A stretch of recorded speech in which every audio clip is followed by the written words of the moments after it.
Assalamu alaikum, brothers and sisters. Today we're going to talk about what happened in 9/11. Without going into details, let's keep this basic. There are many unanswered questions of the 3 skyscrapers on 9/11. One has to do with the intense heat, and another uniform downward acceleration. There's plenty of evidence of temperature high enough to melt steel, including molten sphere of iron. Melted steel full of holes in FEMA reported melted being seen by NIST. Fused elements of steel and concrete, and many eyewitnesses. You see molten steel running down the channel mills.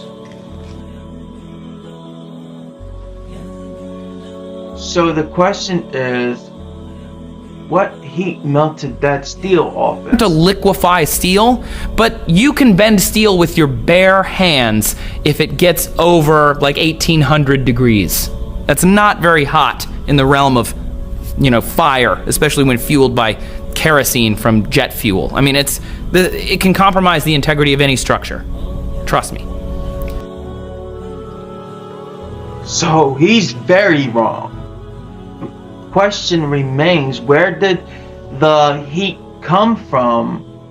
And any steel compromise would be up where the fires were sagging down, but not exploding outwards in a shower of dust.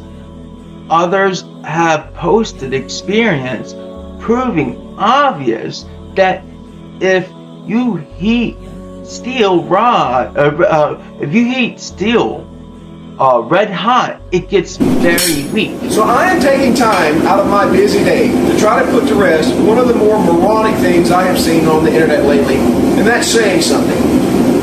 Through my Facebook feed, I saw yet again that old tired argument, that question. Jet fuel only burns at 1500 degrees, and since steel melts at 2700 degrees, 9/11 was a conspiracy. I am so sick and tired of this argument. I put this in the envelope. Now watch this. I'm going to take my pinky finger, half-inch solid steel. Check it out. It's a freaking noodle. Your argument is invalid. Get over it.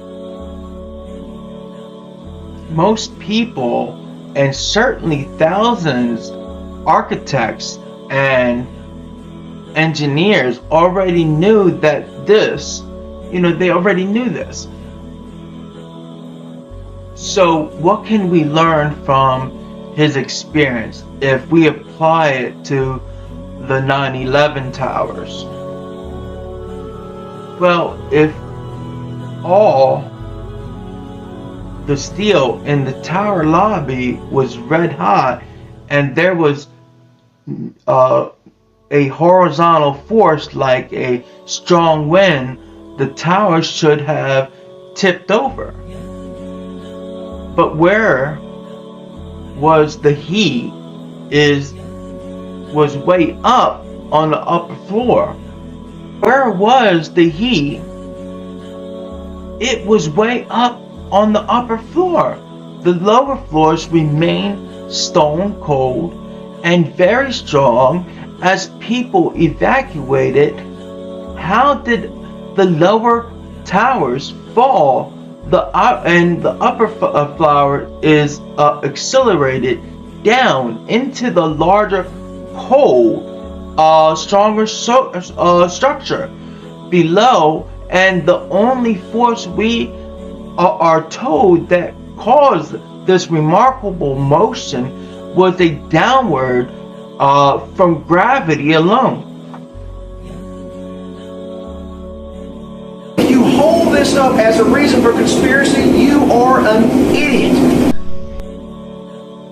But what happened when the blacksmith applied a downward force?